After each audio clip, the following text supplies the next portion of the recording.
un samedi, je crois, un samedi matin, on reçoit un email d'un concurrent. Vous avez 48 heures pour retirer de la vente votre produit. De toutes les plateformes. Sinon, on vous attaque en justice. La boîte a failli couler 3 fois, alors. Voire plus. Voire On plus. saura à la fin de l'épisode. Il y a des personnes, dès qu'il y a un petit peu d'argent en jeu, si on parle vraiment de business, ça fait vriller un petit peu. Il y a tellement de belles histoires entrepreneuriales qui ont explosé pour un problème humain interne à la boîte. En fait, on était chaud pour le marathon, ça nous rendait encore plus chaud pour le taf à côté. Ouais, mais toi comme moi, on n'a pas d'excuses, tu vois, on peut gérer nos horaires, donc... Bah voilà, c'est exactement ce genre de mentalité que je veux chez mon putain d'associé, Voilà, ok c'est bon. On a tous, entre guillemets, été dans un projet groupe où il y a machin qui branle pas grand chose, mais qui va avoir la même note que tout le monde. C'est un peu ce que je faisais à l'époque. J'ai changé, heureusement. Ouais. Pas mal. C'est rodé, hein. Je Ça pourrais va, rester des posé heures ici. Ouais, t'es bien. On se livre Uber Eats, on fait trois podcasts. Petit Uber Eats, là, on vient d'arriver. Le pied à terre d'Eric à Paris. Non, petite pied. Mais tu vois, en vrai, je viens à Paris toutes les 3 semaines, j'ai l'impression. Donc, Tu pourrais limite acheter un appart ou en louer un à l'année, quoi. Tu vois. ouais, il faudrait qu'on se trouve. C'est toi qui voulais qu'on prenne des bureaux. Bah, Bordel. on se prend des Tu sais petits que je bureaux me à questionne en Paris. ce moment, mais tu vois, j'ai vraiment le cul entre deux chaises, tu vois. Je suis tellement bien chez moi, à bosser chez moi, mais d'un côté, en fait, quand je te parlais qu'avoir des bureaux, c'est quelque chose qui me tentait, c'est si on a quelques salariés, bah c'est cool de bosser ensemble et c'est cool aussi de se dire que eux ils bossent vraiment, tu vois, parce que je me doute bien que. En tu vois fait, ce que je veux dire en fait, tu veux des bureaux pour pouvoir surveiller nos esclaves. c'est ça Non, pas surveiller, mais brainstorm ensemble, tu vois. Bah oui, mais moi je passerais avec le fouet pour Je mettrais brainstorm de temps l'imprimante dans en le bureau temps. d'Esteban pour. Voilà. J'imprimerai souvent, tu vois. Non, Ouais, c'est pour savoir s'il faut Non, mais bien c'est les pour cafés entretenir vraiment un aussi, esprit d'équipe et puis augmenter la productivité de tout le monde, tu vois. Y compris la mienne, parce que même moi, dans un bureau, je serais plus productif que chez moi, tu vois. Non, mais en vrai, Faire un investissement dans l'IMO, à un moment, si jamais il y a une opportunité intéressante, ça peut être bien, tu vois. bon, on est tout bon. On est bien chez toi. On est bien. On est pas mal. À chaque fois que je te vois, t'as un appart différent. Bordel. On est vraiment blindés sûr. Je pose le contexte, on est à Paris. Je viens littéralement d'entrer dans ce Airbnb il y a 40 minutes. J'ai juste eu le temps de poser le setup, de mettre 3 caméras, 2 micros. J'en ai aucune preuve. Il n'en a aucune preuve. C'est vrai que peut-être j'habite ici. C'est soit ça, soit j'ai beaucoup d'appartements à Paris. On sait jamais. On sait jamais, j'aimerais bien, parce que je viens souvent. Mais je suis là quelques jours et ça me fait très plaisir. Comme toujours, Nico, de te réaccueillir pour la 3e fois sur le podcast. Déjà. Ah, déjà. Nico, mon très cher associé et ami de la boutique Eric Fly. On a cofondé ça tous les deux. Et on va se faire un petit épisode focus sur différents petits points. J'aimerais bien qu'on discute, si tu le permets, évidemment. Déjà que tu nous reparles un petit peu juste de ton parcours, reposer un petit peu le contexte pour les personnes qui n'auraient pas écouté le premier épisode, qui date d'il y a 2 ans, hein, mine de rien, c'était même 2020, c'était 2 ans et demi. Putain, il est vieux ce podcast déjà. J'aimerais bien qu'on revienne un petit peu, parce que j'ai des gens qui me posent des questions sur trouver quelqu'un avec qui lancer un projet, comment savoir en fait... Comment trouver la bonne personne, comment trouver la perle rare dans sa vie, tu sais, celle sur laquelle tu signes en bas à droite. Et je parle pas du mariage, mais ça y ressemble un petit peu. C'est pas quand loin, même, hein. c'est pas loin. Donc là, on pourra peut-être donner notre avis, comment est-ce que nous, on s'entend vis-à-vis de ça. On peut reparler aussi de notre préparation marathon qu'on a fait ensemble, la main dans la main, ou presque. J'étais un peu loin derrière. Ouais, le revers d'avait... Mais t'as le ballon, donc ça passe. J'ai le bras long, j'ai le bras long. Et puis ensuite, pourquoi pas 1 ou 2 petites anecdotes du day-to-day de la gestion de la boutique, parce qu'en fait, il y a quelques dingueries qui arrivent de temps en temps dans les backstage que, perso, j'ai pas le temps de partager parce qu'en fait, j'ai trop de trucs à parler. Mais on a déjà reçu Quelques trucs. Ouais, des tentatives d'intimidation de la concurrence, plus ou moins sérieuses d'ailleurs, avec des vraies menaces. Et en fait, on se bat des fois sur le champ de bataille directement à main nue, comme ça. Et pourquoi pas balancer quelques anecdotes perso, business à la fin. La boîte a failli couler 3 fois, alors c'est pas vrai. Voire plus. Voire On plus. saura à la fin de l'épisode. Alors même là, on est en plein bordel, mais on enregistre un petit podcast juste pour déstresser un petit peu parce que C'est pas évident. c'est pas évident. Mais du coup, si on reprend un petit peu tout ça, ça fait un beau. Ça te va comme programme? Un beau programme. Ouais, Ça me va. beau programme, t'es chaud? Vendu. Très bien. Eh bien, mon cher Nico, qui es-tu pour celles et ceux qui te découvriraient là? D'où Écoute, viens-tu, ton parcours en gros, les études, ouais. le travail, comment est-ce que...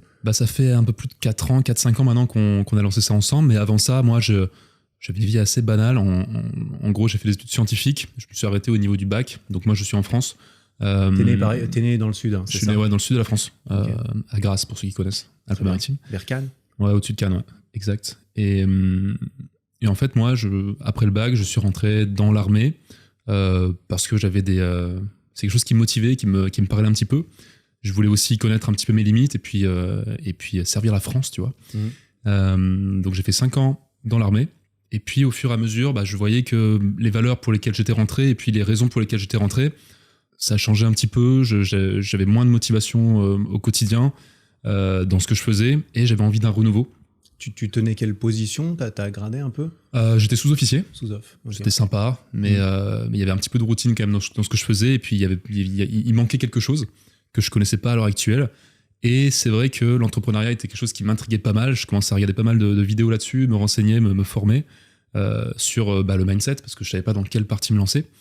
Et je me suis chauffé à lancer un truc e-commerce. Je me suis pas mal renseigné un petit peu sur ce qui pouvait se faire. Donc là, c'était quoi? C'était vers 2000, peut-être 2015 par là. J'ai plus l'année exacte en tête. Mais j'ai lancé une petite marque avec 2 produits pour apprendre un petit peu et puis commencer à me lancer, voir ce que ça donnait. Ça a bien fonctionné.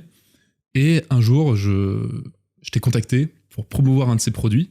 Et puis on a commencé à discuter un petit peu. Toi, t'as gentiment décliné l'offre en me disant que toi, à terme, tu te voyais potentiellement faire ta marque et que tu te voyais pas promouvoir celle d'un autre en conséquence. Et c'est là qu'on a commencé à discuter un petit peu, à voir ce qu'on pouvait faire ensemble. On a discuté, et puis au final, on a cofondé cette boutique. Donc on en arrive à cet endroit-là.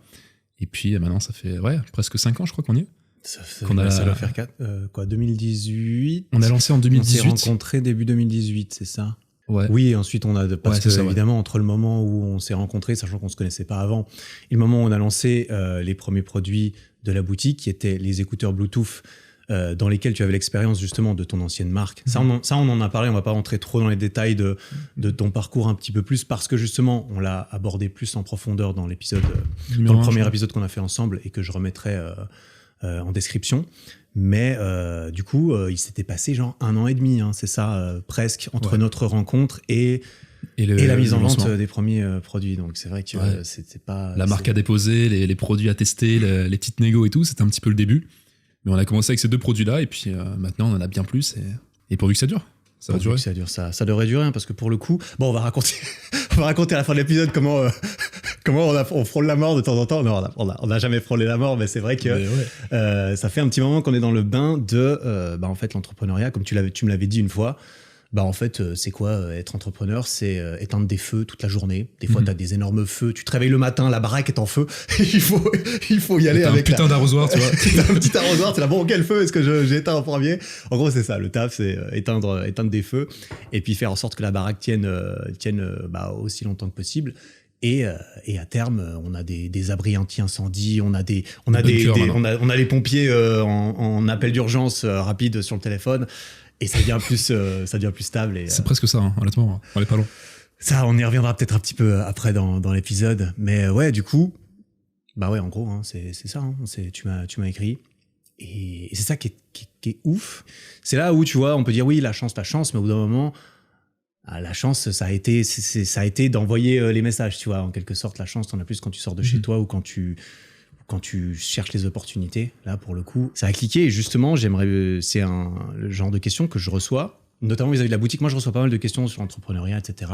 J'y réponds pas trop dans des vidéos ou des choses comme ça, parce que je vais pas parler de tout non plus.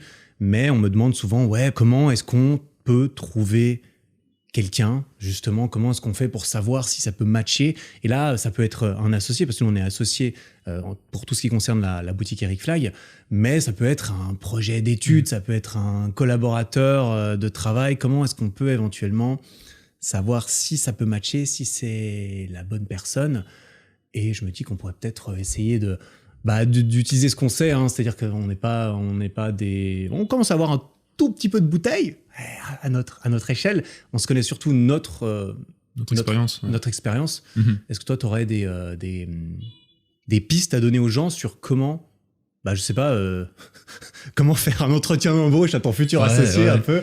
Et tu vois ce que je veux dire. C'est pas juste l'interviewer, mais... Ouais, je dirais qu'il faut avoir quelques valeurs communes. Il faut avoir une même vision déjà, peut-être un même objectif dans ce que tu veux faire. Si tu connais un petit peu la personne et que tu sais aussi comment elle réagit dans les mauvaises situations, c'est pas trop mal, parce qu'on va y revenir plus tard, mais il y a des moments plus durs que d'autres, et puis il faut savoir aussi bien réagir dans ces moments-là, et puis se relever. Mais avoir une vision commune, et puis être bosseur, je pense que c'est la base. Après, il y a beaucoup de feeling aussi. Je sais pas ce que t'en penses, toi, à ce niveau. Ouais, bah, quand tu disais, t'as parlé de vision et de valeur, ça, je pense que c'est déjà un truc super important.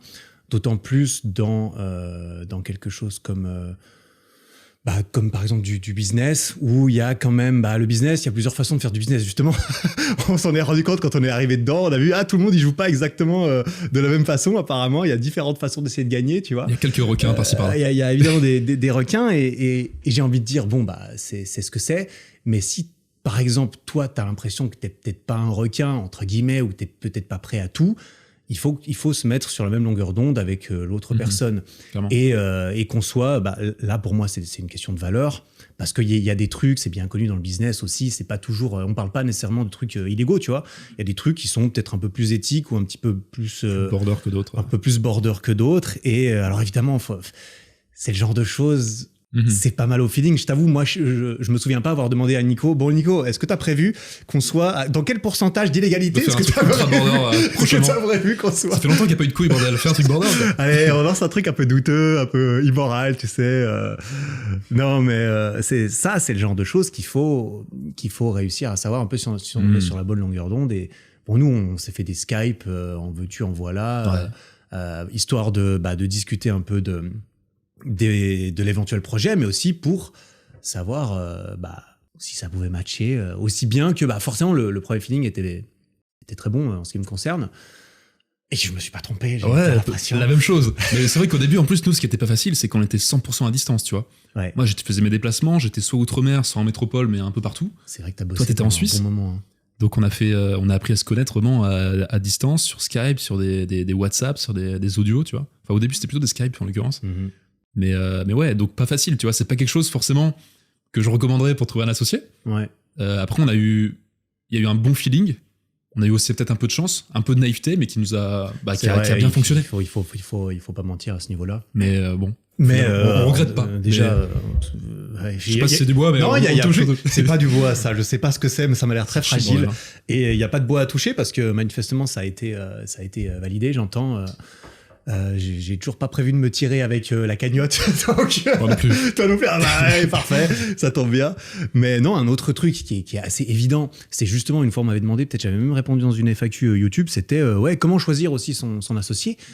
La réponse entre guillemets évidente, c'est si tu vas déjà t'associer avec quelqu'un, c'est-à-dire avoir un partenaire, un bras droit, vous allez faire ça ensemble, va pas y avoir quelqu'un au-dessus de l'autre, parce que c'est là que j'entends, c'est être partenaire, tu vois.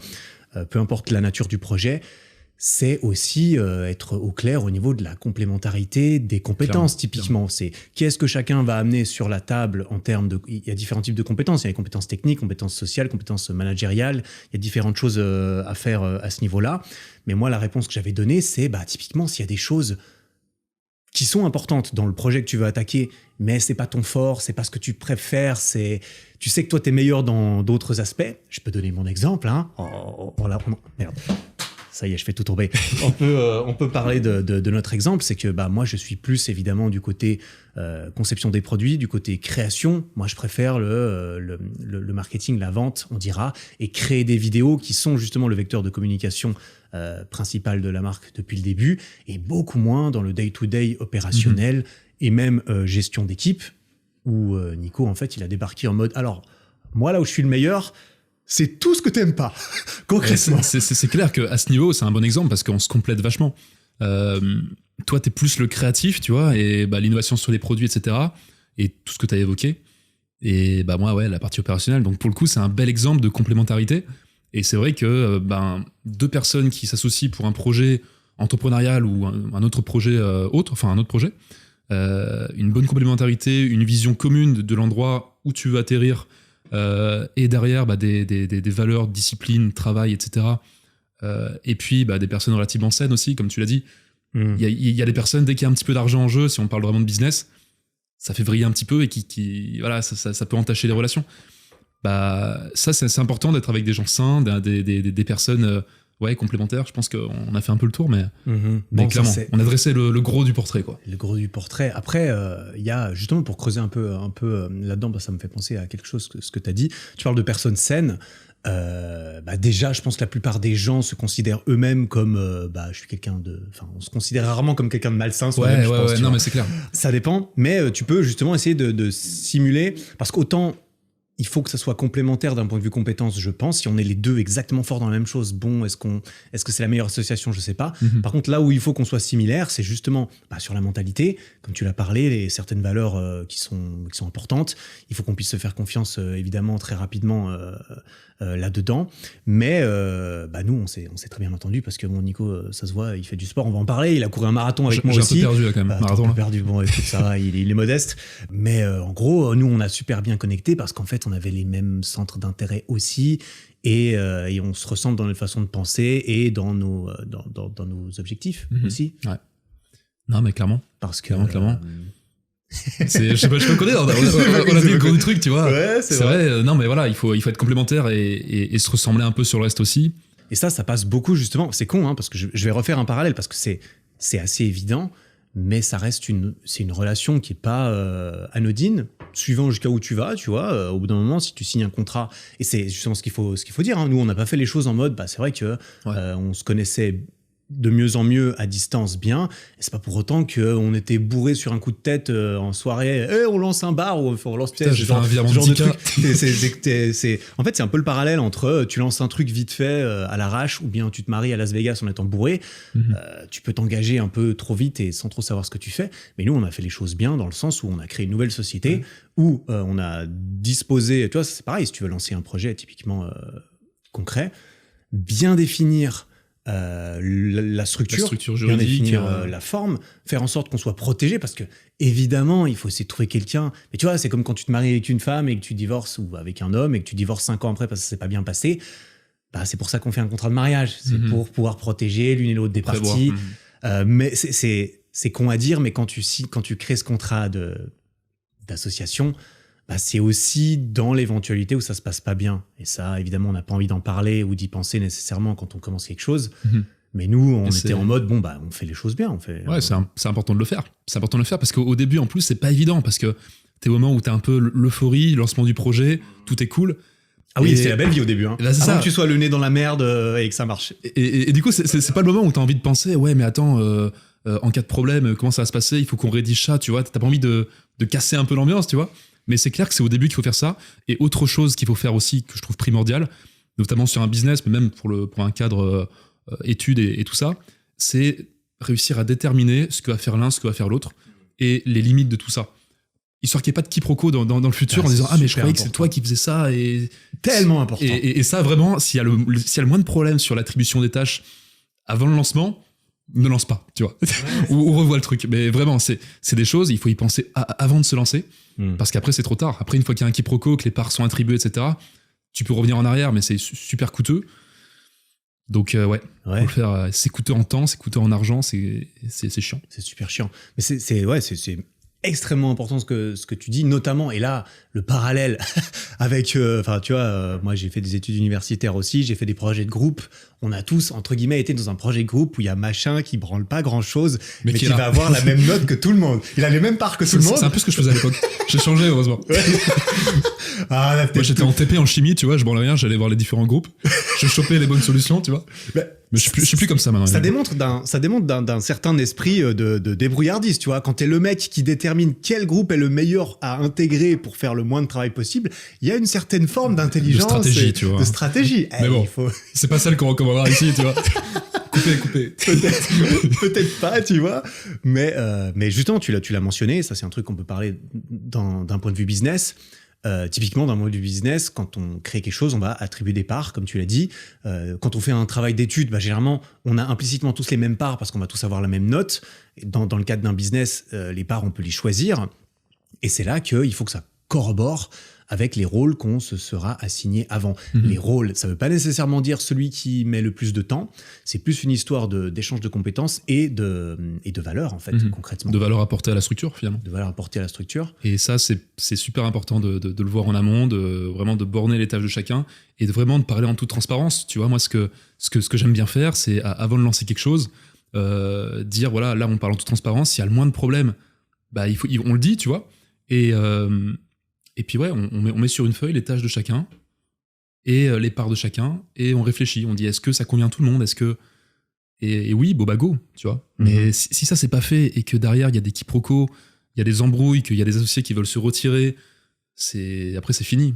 Bah surtout que pourquoi les associés veulent se retirer à un moment donné, c'est aussi souvent parfois parce que ça a été mal goupillé dès le départ, et qu'il y en a un qui se sent baisé, tu vois. S'il y en a un qui se sent baisé dans le projet, bah forcément il va vouloir se barrer, ça va être la merde parce qu'il y a un mec qui se barre et c'est pour ça, d'ailleurs tu l'as mentionné, un exercice que j'ai vu aussi dans des livres de business, c'est exactement comme tu l'as dit, c'est de mettre sur une feuille de papier, en fait, c'est quoi les rôles, entre guillemets, dont on a besoin dans l'entreprise, quelles sont les choses qu'on va devoir faire, et puis on écrit le prénom de la personne en dessous qui va devoir faire ça. Comme ça, on s'est mis d'accord, et on part sur des bases saines où chacun, il sait un petit peu dans quoi il s'engage, qu'est-ce qu'il est censé fournir, qu'est-ce qu'on peut attendre de lui, et ce que lui peut attendre des autres, évidemment.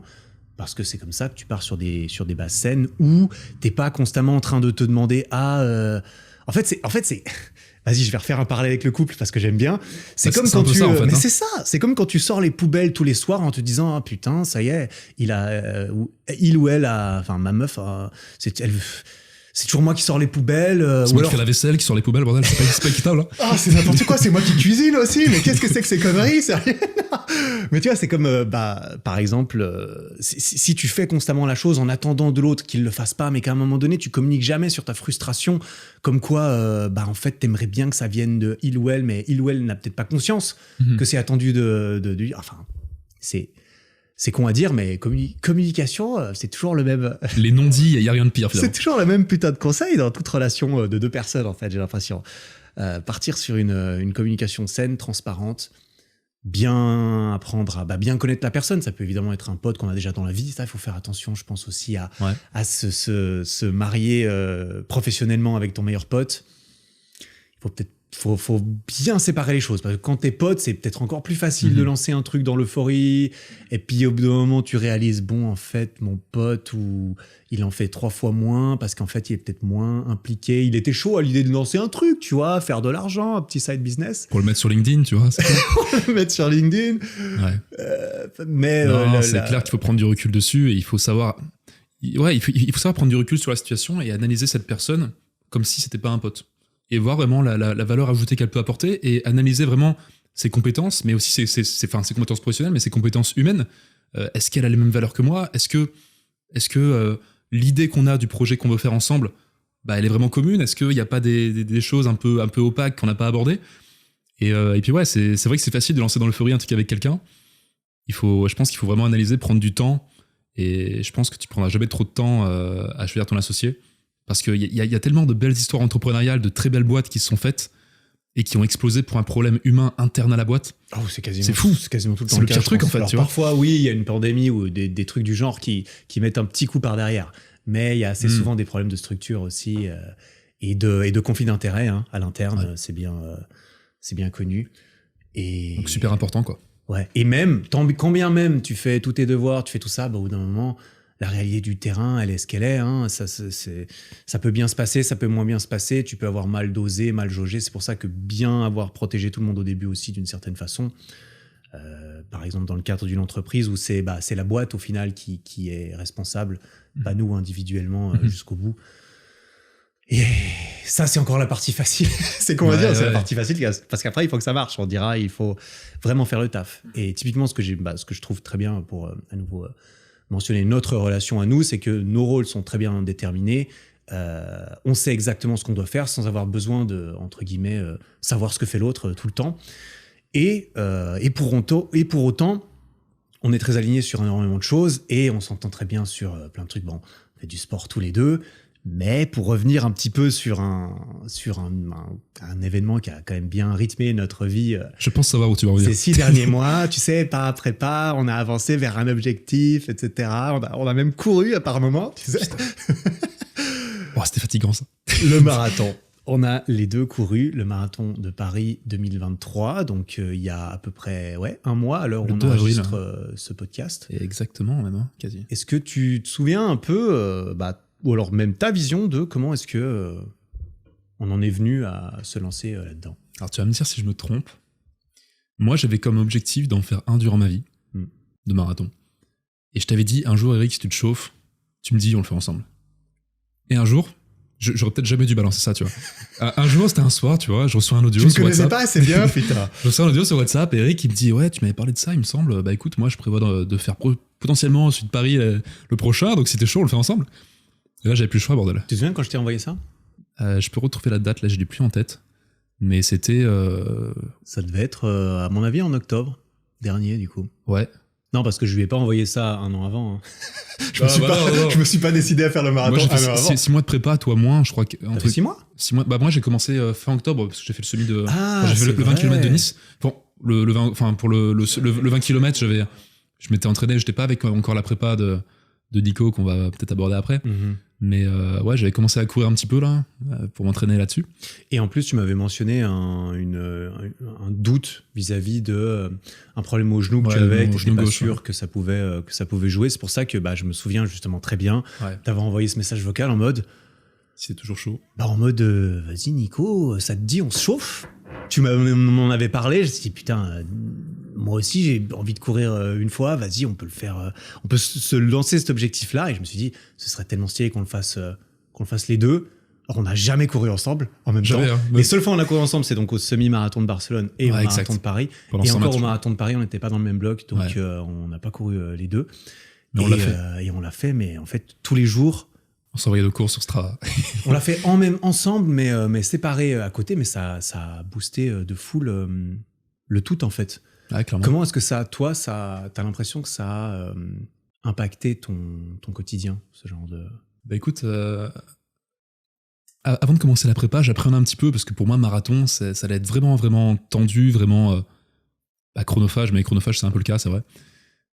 J'apprenais un petit peu au début, et en fait, on a fait une prépa, du coup, de running addict, qui clairement est bien dosée, je trouve.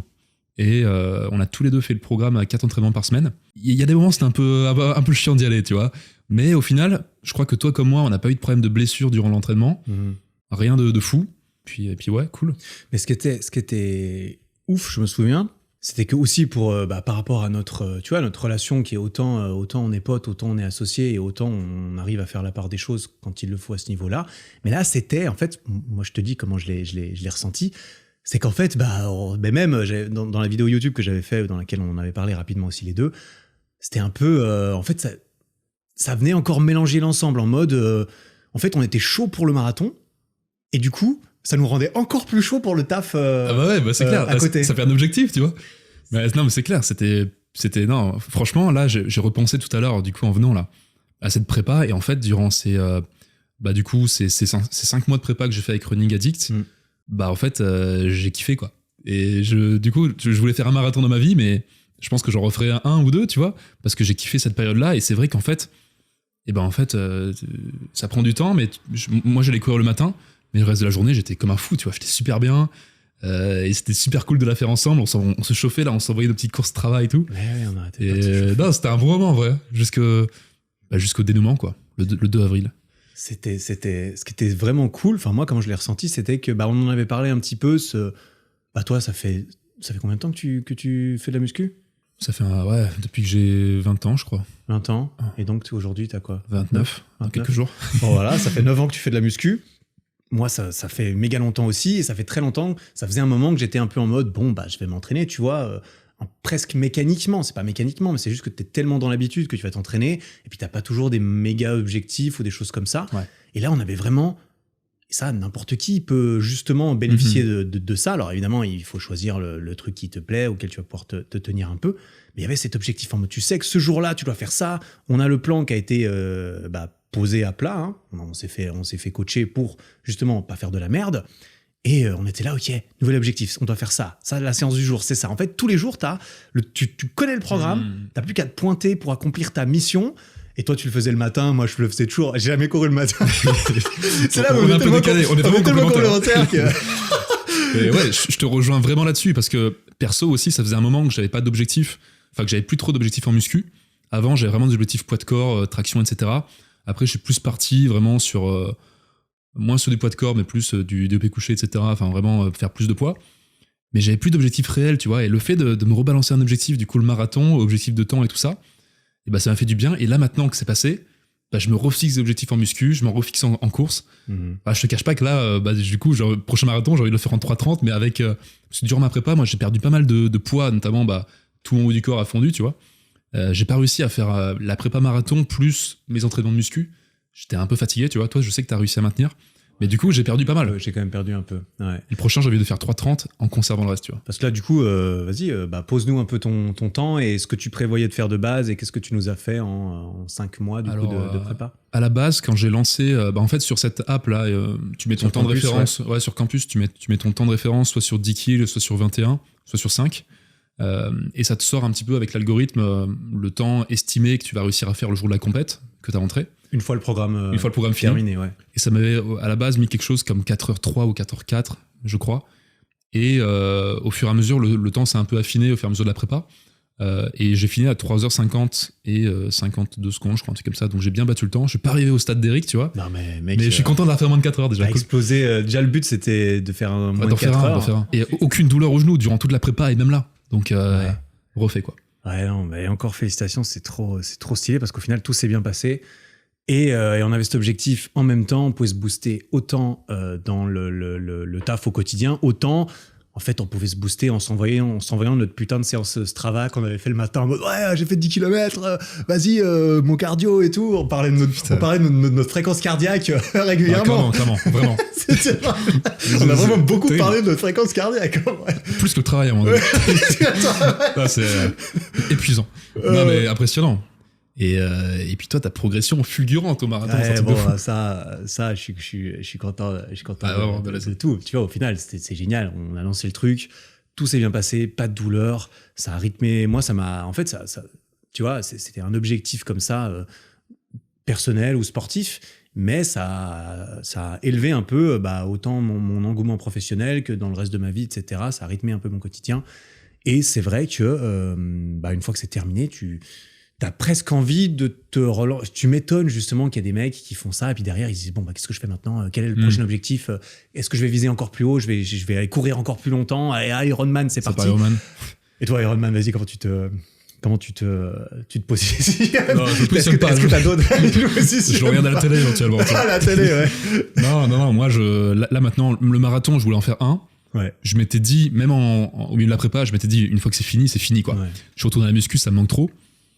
Maintenant, une fois qu'on a fini aussi, peut-être parce qu'on a, je sais pas si c'est parce qu'on n'a pas eu de douleur durant la prépa ni pendant trop la course, parce qu'on n'a pas, on n'a pas eu le mur du marathon. C'est plutôt bien passé la course, ouais. Vu qu'il n'y a pas eu de sentiments ultra négatifs durant tout ça, moi j'ai envie d'en refaire un, tu vois. Et j'ai envie de faire un temps vachement meilleur. Donc marathon, ouais, j'en referai. Et marathon de New York, on est chaud. J'espère qu'il y a des cookies au ravitaillement. Marathon de New York. Moi je suis chaud au marathon de New York. On en avait parlé. Hein. L'année prochaine 2024. Peut-être pas l'année prochaine. 2024, tu veux? Non, pas 2023, 2024. Ah, 2023, c'est mort, mais... Dans un an et demi, moi, je dirais. 24 ou même 25 pour se donner un peu de temps. Fin 24 au début, ouais, il faut c'est pas trop s'engager. Mais Eric, il m'a dit en audio, en 2,30, il fait. En 2,30. Non, ouais, moi, c'est objectif de 3 heures, peut-être. Non, c'est un peu chaud quand même. 3 heures, mec. 3,15, 3,10. À voir. En fait, tout dépend. Hein. Si on fait une prépa d'1 an et demi, on peut aller chercher loin. Mais est-ce qu'on a envie de faire une prépa d'1 an et demi? Je pense pas.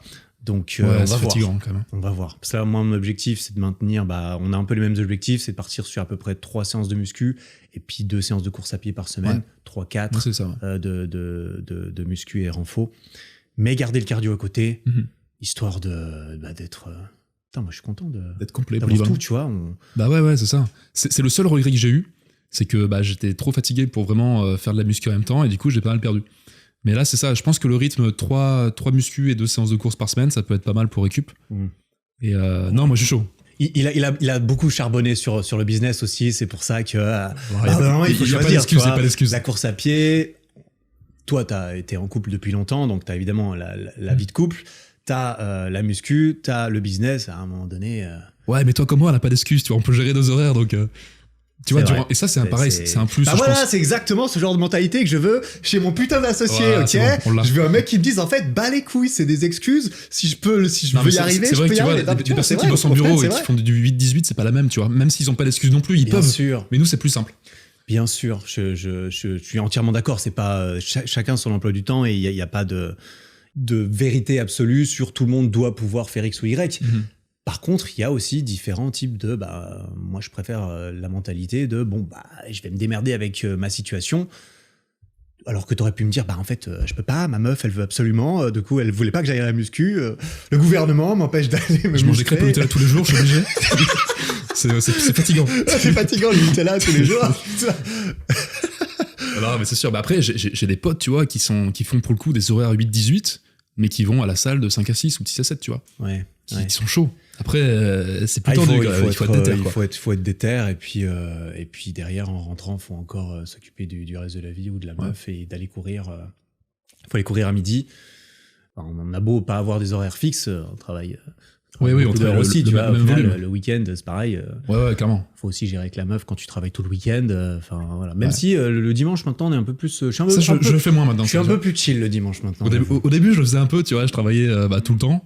Même le week-end, même une fois. Et c'est ça qui a fait le déclic. Mais on en a parlé sur notre podcast. Mais oui, c'était sur un autre podcast. On était en train de faire un brunch un dimanche et moi, je regardais les mails sous la table, tu vois. Ouais. C'était pas fou. Et ça, je me suis fait engueuler, je fais plus. Tu t'es fait engueuler ? Non, mais c'est important de mettre quand même une distinction entre le pro et le perso aussi. Surtout moi qui bosse dans l'aspect opérationnel. Le week-end, personne bosse vraiment, tu vois. Ça bosse plus en semaine. Ouais, donc c'est plus simple pour moi de mettre la limite à ce niveau. Mais ouais, moi depuis que le fait d'être en couple aussi, évidemment, on prend plus facilement le dimanche pour rien foutre, parce que c'est quand même un peu c'est le jour du Seigneur, tu comprends, à un moment donné, il faut se reposer aussi à ce niveau-là. Non, mais c'est cool, c'est vrai. Mais oui, dans l'entrepreneuriat, t'es pas soumis au code du travail déjà quand t'as une entreprise, enfin quand t'es gérant d'entreprise. Ouais. Donc t'as pas d'horaire fixe, t'as pas de jours non chômés ou quoi. Enfin de jours chômés, je veux dire. Ouais, bon, de toute façon c'est différent, mais au final, qu'est-ce qu'on va faire avec les cartes qu'on a ? Et puis on a quand même généralement une certaine responsabilité vis-à-vis d'elle, peu importe quelle qu'elle soit. Donc ouais. Tout ça pour dire, on peut balancer quelques petites anecdotes là, du coup si t'es chaud sur le déroulement. Concrètement, du coup, pour poser à nouveau le contexte, nous deux, on a fondé la boutique Eric Flag, qui se trouve sur ericflag.com. Ça fait 4 ans qu'on a lancé ça. On est super fiers. On n'est pas tout seul, hein. Il y a évidemment beaucoup de collaborateurs. Une super équipe. Une super équipe. Mais ça, c'est la belle face, tu vois. Là, on a un tout nouveau site depuis quelques mois, il est joli, tout se passe bien. En fait, quand tu arrives sur ericflag.com, moi, ce que j'adore, c'est que c'est paisible, tu vois, c'est un petit monde. C'est joli. Tout est joli, tout est parfait, tu peux cliquer, ça va vite, ça arrive vite chez toi derrière. Mais l'envers du décor, c'est tout ce qu'on voit pas, et que parfois, il y a des grosses couilles, que justement, on en parlait avant, des feux à éteindre, notamment, parce que je me suis dit, tiens, c'est marrant, on pourrait parler avec Nico de qu'est-ce qu'on pourrait dire aussi dans le podcast, et à un moment donné on dit en fait c'est marrant, on pourrait parler de la fois où c'était la panique à bord parce qu'on a reçu un certain email qui nous a clairement, c'était un week-end, je crois que c'était un samedi c'est vrai, un samedi, je crois, un samedi matin. C'était le samedi qu'il fallait pas en fait. 18 octobre 2020. Non, c'est vrai, non, je me souviens pas. Non, je rigole. C'est du bluff, putain. Mais c'était quand, 2020 ou 20 je me souviens plus, 2020 ou 21, quelque chose comme ça. Ouais. Ça commence à dater un petit peu. Vas-y, tu veux nous poser le contexte ? Ouais, c'était, je crois, un samedi matin. Je sais que ça t'a marqué, tu te souviens, vraiment, tu te souviens des émotions. Je check les emails sur mon tel quand il y a... on reçoit un email d'un concurrent qui nous fait une petite lettre, tu vois, plutôt rédigée formellement, quoi, en nous disant que, voilà, on fait une violation de son design qui a été déposé, et il nous demande de retirer immédiatement notre produit de la vente parce que, d'après lui, on enfreint le design qu'il a déposé, quoi. Et donc là, gros stress, parce qu'il y avait un sacré paquet de... Non, parce qu'en plus, à la fin du mail, c'était quoi ? C'est vous avez 2 jours. Ouais, vous avez 2 jours 48 heures, 48 heures, voilà, vous avez 48 heures pour retirer de la vente votre produit, c'était des parallettes. De toutes les plateformes. En fait, arrêtez, mettez la clé sous la porte, vous avez 2 jours pour mettre la clé sous la porte, les gars. Sinon, on vous attaque en justice. Sinon, ouais, et puis c'était un truc assez formel. Et pour le coup, nous, c'était première menace juridique de ce type-là qu'on a reçu. Un samedi matin, ça pique. On en a eu d'autres depuis, mais on les gère mieux. Ouais, ben voilà, ça fait une expérience. Ça fait de l'expérience, effectivement. Et puis ouais, donc tu reçois cet email, tu te dis, ok, donc on a tant de pièces de ce produit-là qui ont coûté tant d'argent, et tu te dis, il faut qu'on les retire, tu vois. Donc d'un coup, je me souviens, dans les minutes qui ont suivi, mal de tête intense qui a duré jusqu'au soir, tu vois. Donc, premier réflexe, je fais quoi ? Je fais un audio à Eric, tu vois. Ah, évidemment. Histoire de lui niquer sa journée aussi. Histoire de bien me mettre dans le bain, t'as bien raison. Ouais, c'est ça, on partage tout, quoi, tu vois. Je me souviens Mais très bien, ouais, j'étais en stressant. train de m'entraîner à la salle. Quand j'ai reçu l'audio de Nico et que je l'écoutais, je crois que je finissais mon échauffement. Et ça m'a baisé ma séance, effectivement. Ça m'a niqué En ma plus, il séance. s'entraînait sur le produit en question. Et je m'entraîne avec les parallettes, comme toujours. Je les ai toujours quand je m'entraîne. En fait, concrètement, ce qui nous reprochait, c'était justement, comme tu l'as dit, en fait, d'avoir fait des parallettes. On va le dire, on peut spoiler le truc. En gros, ils nous reprochaient, nous, on vend des parallettes, vous vendez des parallettes, on les vendait avant vous, arrêtez de vendre des parallettes. Mhm. Là, toi qui nous écoutes, tu te dis peut-être, ok, mais Est-ce qu'il a le les droit de faire ça? parallettes, enfin, tu vois, si tu veux faire une comparaison au juste niveau de bancalité sur lequel au final étaient fondées ces accusations, c'est un peu comme si moi je te dis, bon, mec, tu vends des chaises? Moi aussi, j'en vendais avant, arrête de vendre des chaises. Je vais aller déposer une roue de voiture à l'IPO et attaquer Volkswagen, tu vois. J'ai breveté la chaise, figure-toi, tu n'as plus le droit de la construire, tu dois me filer des dividendes à chaque fois que tu veux créer une chaise. En gros, c'était un petit peu ça, parce que le mec nous disait, en gros, il nous disait ça. Alors, on va pas mentionner, évidemment, la marque, on va pas mentionner de nom, quel que ce soit, parce que on fait attention maintenant. On n'a pas envie d'avoir de problème. On n'a pas envie d'avoir de problème On est gentil, bordel. non voulu, parce que on va en arriver à comment cette histoire s'est terminée, mais au final, on a perdu du temps, de l'argent, sachant qu'on était dans notre bon droit depuis le début, mais qui nous ont fait flipper de fou. Parce que je me souviens que Nico, toi, t'étais un peu plus, J'étais un peu plus dans la sauce, un peu Ah ouais, en mode, c'était- parce que toi, t'as vu la vie du business défiler. Surtout qu'en fait, c'est ça, devant nos yeux. c'était un de nos premiers gros produits, Parce finalement. qu'on y a cru, hein, il faut évidemment poser le contexte. Il nous menace comme ça, c'est très formel, c'est. En plus, évidemment, c'est les concurrents que on connaît, on sait qui c'est pas le clown du coin non plus. Mhm. Et du coup, on se dit, mais attends, qu'est-ce qui se passe si c'est vrai? Qu'est-ce qu'on doit faire? Est-ce que vraiment on a 48 heures? Et à nouveau, il y a un peu de, tu vois, c'est la première fois que ça nous arrivait. Aujourd'hui, on réagirait pas de la même Ouais, façon clairement, parce voilà. qu'on a mûri et que c'est plus notre premier tour de manège, On tu vois. manquait d'expérience à ce niveau au On début. manquait- c'était la première fois qu'on se faisait intimider comme ça dans. En fait, on a découvert un peu ce que c'était que le monde du business, Le monde de un peu, requin. parfois. Dès qu'il y a de l'argent qui implique, parce qu'il faut, pour placer un petit peu le contexte, c'était un produit qu'on avait sorti il y a pas longtemps, et on arrivait avec un produit meilleur en fait. Hein. Il faut dire ce qui était, rapport qualité-prix était meilleur, parce qu'on avait vu que eux ils étaient là et que en fait ils se faisaient des couilles en or. Il faut le dire, parce que depuis qu'on est arrivé et que nous on a dit en fait nous on peut le vendre moins cher le produit, parce que manifestement toi, t'abuses sur la marge que tu fais, ou alors t'as négocié quelque chose très mal, tes matières premières, mais le mec avait le produit très cher et nous, on arrivait pas mal moins cher. Et évidemment, tu débarques à ce moment-là avec un produit qui est meilleur sur le papier et que toi, tu te permets de vendre moins cher parce que l'autre, en Je crois fait, qu'on était 15% moins cher. on était 15%, Un truc du quelque style. chose comme ça. En fait, il faut réaliser les pertes économiques Les que ça va enjeux. représenter pour la compagnie d'en face. C'est-à-dire que au jour d'aujourd'hui, ils ont sensiblement baissé leur prix. Pourtant, ils vendent toujours le même produit. Il faut croire que ils n'ont pas fait faillite en coupant 15 € à leur prix de vente, tu vois. Et donc, quand il y a des gros montants d'argent en jeu, forcément, on a réalisé que tout le monde tout le monde n'était pas prêt nécessairement à jouer de la même façon le jeu. Mais tout ça pour dire, nous, comment est-ce qu'on a réagi, Nico? Vas-y. On s'est un peu concerté et puis au final, on a choisi de prendre un avocat parce qu'on n'y connaissait rien en la matière. Ouais. Donc, on a pris un avocat en propriété intellectuelle sur Paris qui n'était pas donné. Non, ça nous a coûté cher. Ils sont chers, les avocats, en Ça fait. nous a coûté 4 000 € au total sur l'entièreté du dossier.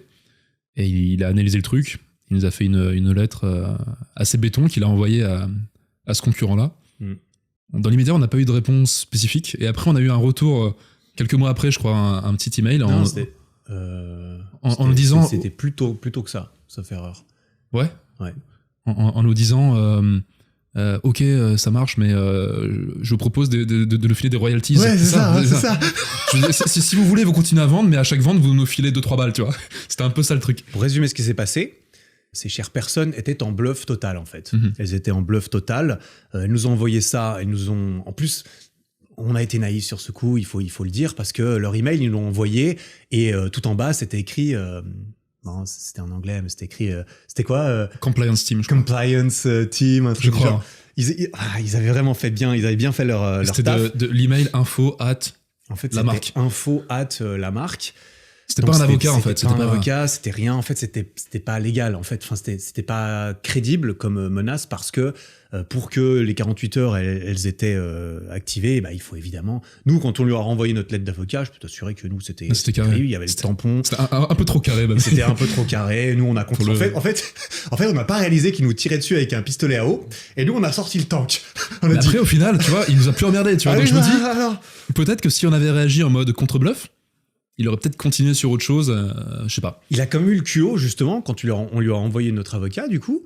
Il a eu le culot de nous répondre en mode bon, ok, en fait, finalement, peut-être que on peut peut-être s'arranger autrement. Filez-nous juste 10% de chaque produit que vous allez vendre, et puis on peut s'arranger. On n'a pas, en fait, finalement, vous pouvez continuer à vendre vos produits. On va juste prendre 10% sur chaque chose que vous vendez. Ouais, c'est fort. Et là, on n'a pas répondu du coup. Non, parce que là, on a compris aussi. Notre avocat nous a dit, en fait, notre avocat nous a fait comprendre, bah, en fait, c'est des clowns, tu vois. Et nous, on n'avait pas réalisé tout de suite que bah y a des clowns déguisés en requins qui se baladent dans l'océan et qui essaient de te faire peur. Et du coup, ça nous a fait une petite leçon qui était pas donnée, mais une petite leçon. Ouais, c'était pas donné, mais on a bien compris. Parce qu'au final, le mec n'avait justement, t'as pas le droit, en quelque sorte, son argument tombait instantanément sur le fait que t'as évidemment pas le droit de breveter un produit sur ses fonctionnalités. Une chaise, t'as pas le droit de breveter une chaise, tout comme t'as pas le droit de breveter des parallettes. Et du coup, c'était bidon. Et c'est exactement ce que notre avocat a fait, a écrit en long, en large et en travers, après avoir recherché tous les articles, etc. Du coup, maintenant, on commence à s'y connaître un peu. On s'y connaît un peu. On sait qu'il y avait un défaut de nouveauté et le caractère propre sur le design déposé. Exactement, on connaît même les termes, parce qu'on a payé notre lettre recommandée quelques milliers d'euros, parce qu'en fait, ils ont des honoraires sympathiques, ces avocats parisiens. Mais il a fait le taf, et puis bah, là, pour le coup, quand on a débarqué avec le tank, c'était un peu overkill. Ouais. C'était un peu overkill, il faut reconnaître.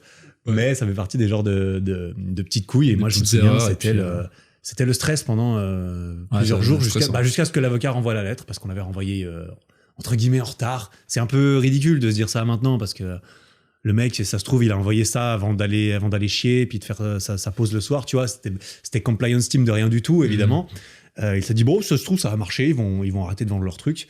Et puis au final, que dalle. Et on a eu d'autres histoires qui ont ressemblé à ça, sauf que ce coup-ci, on a beaucoup mieux réagi, parce qu'en fait... Maintenant, on sait qu'il faut attendre la lettre avec accusé de réception au siège social, tu vois. Bah ouais, mais c'est parti de l'apprentissage, tu vois. Ça nous a coûté un petit peu de temps, d'argent, de stress. Mais on a gagné en expérience. On a appris un petit peu. Nous ne sommes pas morts, donc nous avons appris. Nous sommes plus forts maintenant.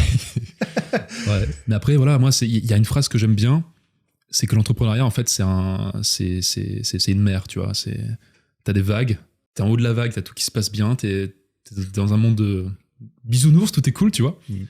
Mais après, ça a vite fait de te rappeler que, bah, en fait, la vague, t'as aussi un petit creux, et tu tombes dedans, et en général, t'as plusieurs trucs qui arrivent en même temps.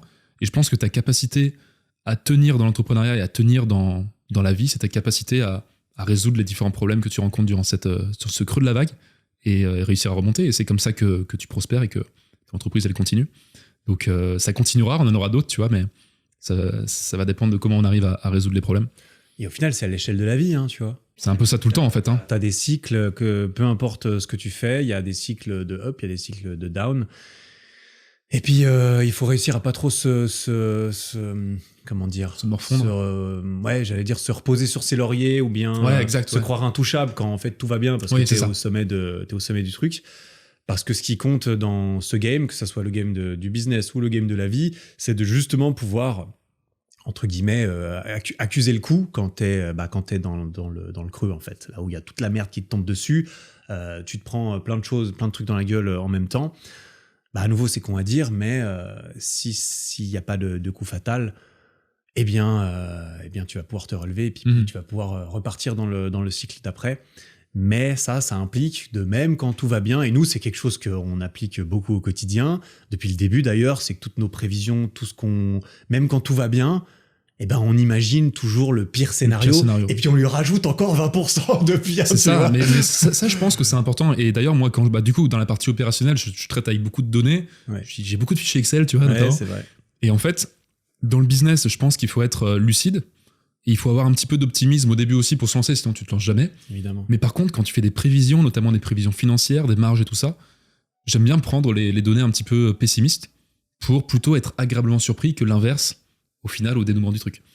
Et je pense que c'est important d'essayer de cerner la chose dans sa totalité, et par contre d'envisager les pires scénarios pour que même si jamais tu t'y retrouves, tu saches comment réagir, quoi.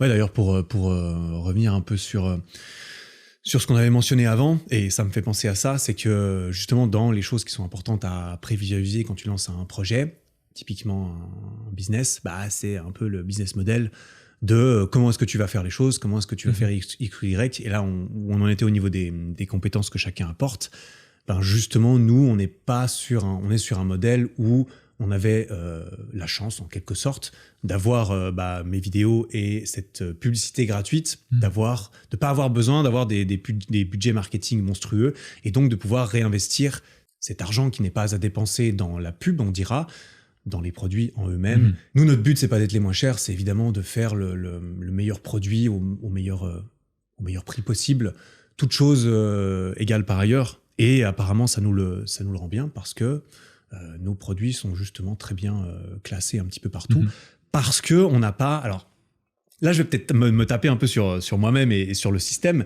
mais typiquement, nous, on n'a pas d'influenceurs avec des codes de réduction qui font que, typiquement, quand tu utilises le code d'un influenceur dans une boutique, toi, tu vas avoir une réduction, donc toi, tu vas payer moins cher, mais en plus, l'entreprise va payer l'influenceur. Ça veut quand même dire que toi, tu payes l'influenceur. L'influenceur est quand même l'intermédiaire. Et nous, on a décidé de ne pas partir là-dedans, parce que notre but, c'est pas de gonfler, parce qu'après, ce que tu fais, c'est que tu gonfles tes prix artificiellement pour pouvoir payer chacun sa part. Et qu'il te reste une petite marge à la fin. Et qu'il te reste une petite marge. On n'a pas des marges monstrueuses, mais ça nous permet de faire... le but, c'était de faire plus de volume en faisant moins de marge et en essayant de s'y retrouver là-dedans pour pouvoir tirer notre épingle. Exactement. Aussi, et puis et c'est aussi pour ça qu'à l'heure actuelle, on a un volume qui est en belle augmentation de façon constante, parce qu'on réussit pour un produit qu'on pourrait juger de similaire par rapport à une autre marque, à le vendre beaucoup moins cher, parce qu'on préserve de la marge sur le fait qu'on n'a pas besoin de dépenser un influenceur, parce que tu le fais gratuitement, tu vois. On économise à ce niveau. Ça nous permet, comme tu disais, de réinjecter cet argent dans la sortie de nouveaux produits, donc de grossir plus rapidement. Mais également, vu que tu préserves de la marge à ce niveau et que tu as moins de coûts d'acquisition pour acquérir ces nouveaux clients-là, de pouvoir proposer le prix beaucoup moins cher et que tout le monde s'y retrouve au final. Et ce volume, ça a des effets vertueux. C'est que derrière, avec ça, on peut négocier les matières premières à un tarif beaucoup plus acceptable. On a, du coup, on va pas rentrer dans le détail, mais ce qu'on appelle la supply chain, les différents intervenants de ta chaîne logistique et de ta chaîne d'approvisionnement.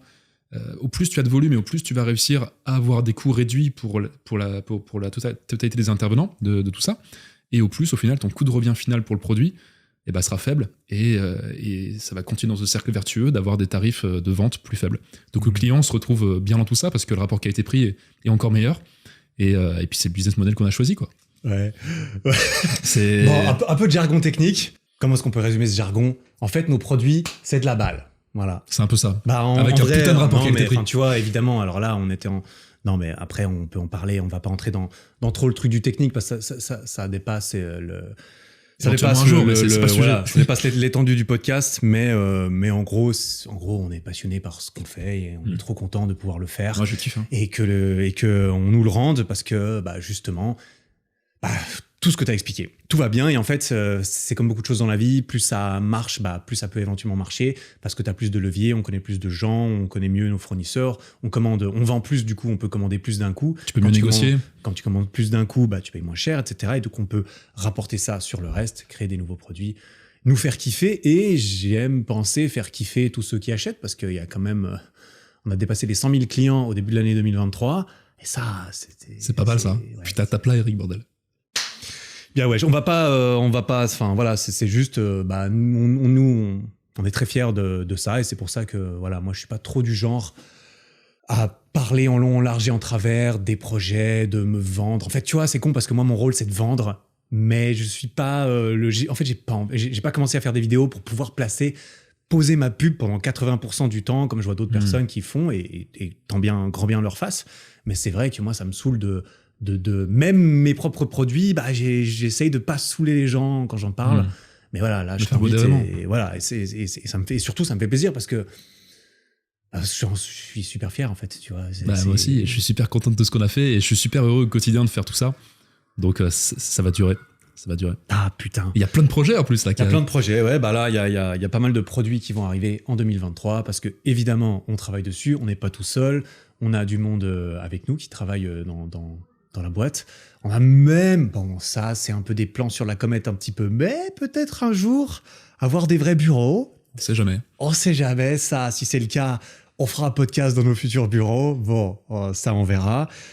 C'est la petite parenthèse entrepreneuriale sur le podcast. Voilà, de temps en temps, on fait un petit point. On balance un truc. On balance un petit truc. Ça, on n'en parle pas parce que tant que ça sort pas, ça sort pas. Mais il y a un autre gros projet sur lequel on travaille depuis plus d'1 an. Et le jour où c'est bon, eh bien, sache que toi qui écoutes, tu seras au courant. Ça devrait plus tarder bientôt. Ça devrait plus tarder. Je vais enfin pouvoir... Putain, en fait, il y a trop de trucs, sérieux. Trop de trucs, mais c'est ça qui est beau. C'est ça qui est beau. Par contre, on va rien dire parce que les projets, on n'est pas du genre à annoncer des gros trucs. Quand on annonce des gros trucs, c'est qu'ils arrivent tout de suite. Donc, plein de belles choses arrivent, des nouveaux produits sur la boutique. Nico, mec, ça fait trop plaisir. En plus, demain, on va tourner chez notre logisticien des vidéos tous les deux où il voulait nous interviewer pour la boutique, typiquement. Et ça, enfin bref, merci, cool. Merci d'être venu sur le podcast. Merci d'être venu chez WAM à Paris, dans mon 14e appart. Impressionnant. Non, parce que maintenant que la boutique marche bien, tu comprends, il faut que j'investisse un petit peu. Ah bah évidemment. Dans la pierre, majoritairement. Dans la pierre, bah, ah oui, mais moi, tu sais, j'y crois pas trop, ces trucs digitaux et tout, j'aime pas. Non, pour moi, c'est que des pixels, il ça est veut rien dire. pas très digital, le mec. Je suis pas très digital, moi. Je veux que ça soit du... Palpable, exactement. C'est du faux bois comme on aime, tu vois. Du bon bois bien... Bien branlant. Bon, j'ai pas pris du Maison du Monde, tu comprends, parce que j'ai pas... Tu comprends. Il faut économiser là où on peut. Mais merci beaucoup d'être venu sur le podcast. Bah, c'est un plaisir. J'ai grand hâte de pouvoir te réavoir dessus la prochaine fois qu'il y aura une énorme anecdote de fou pour dire... J'espère qu'elle va pas arriver de sitôt. Ouais, c'est mauvaise, quoi. J'espère que ce sera une bonne anecdote, non, c'est vrai. Bon truc. J'espère te revoir, mais peut-être pas... T'es pas trop vite. Pas trop vite. J'ai envie... Ouais, on peut prendre rendez-vous dans 5 ans, tu vois. Dans 5 ans, on fait un podcast sur l'évolution. Là, c'est-à-dire que dans 5 ans, on est toujours là. Et putain, si on est dans 5 ans... Je suis chaud. Ça va être trop chaud. Bah, merci encore. Et puis... Super sympa. On continue de parler, on coupe le podcast, mais on continue de parler. On va continuer de parler un petit peu, mais on va couper le podcast.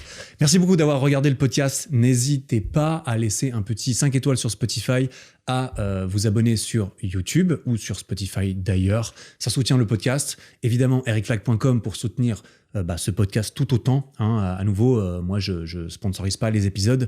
C'est aussi parce que, et grâce aux personnes qui décident de nous faire confiance, à nous, à notre travail, et de soutenir leur progrès par la même occasion. Merci encore. On se retrouve, je l'espère, la semaine prochaine pour un nouvel épisode.